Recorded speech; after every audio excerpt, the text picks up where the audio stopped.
everybody, and I'd like to thank everybody in the families that came out to show the support to the family. Me and my family, we really appreciate that. Thank you very much for coming.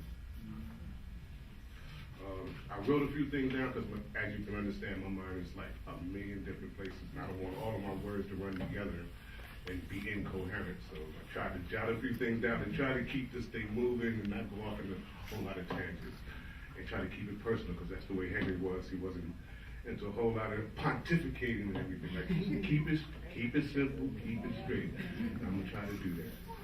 Okay. A lot of people affectionately know my father as either Daddy Henry, Papa Grate. And, I call him Henry, not trying to be disrespectful or nothing, because although he was my father, he wasn't one of those kind of people you say, well, hello, father. He was like, straight with you. He talked to you eyeball to eyeball, come right down to your level, you go up to his level, and y'all can really communicate person to person. And I'm really going to miss that, and that's really great.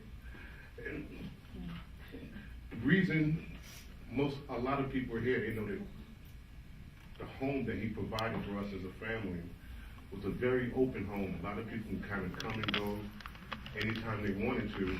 The doors were never locked.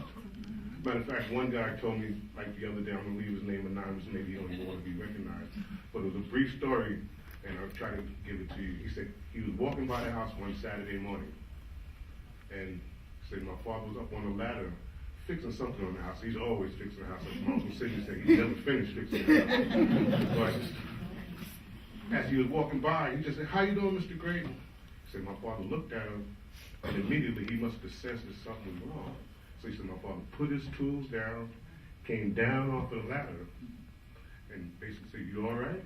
The guy said, well, yeah. And then my father gave him that look like, hey, don't BS me, are you all right? The guy said, well, my mother and father was having a lot of problems. The cops were there last night. I didn't get any sleep. And so my father asked him, well, are you hungry? Have anything to eat? He said, I don't know how your father knew that, because I was starving. I didn't have anything to eat for about a day and a half. Your father took me into the house, fixed me a nice plate of food, and he said, your guy, Howie, you must have been out in the park or something playing. So your father fixed me the food, and then while I was eating, he went upstairs. He said, Howie, I don't know if he went to your room or Hankey's room or whatever. He came down with a nice clean shirt and pair of pants. He told me to put these on, gave me a washcloth, told me to go in the bathroom, clean myself up a little. He said, when I walked out, I'm like 10, 11 years old. I never even said thank you. He never said nothing to me about it. I never said anything to him about it. And at this point, I really feel bad that I didn't say thank you. But I was trying to tell him, you didn't have to say thank you, because my father, that's how he was. That's how he flowed. That was nothing new to him. And the reason for that being, I'm trying to go too long, but the reason for that being, like my father, he lost his mother early in his life.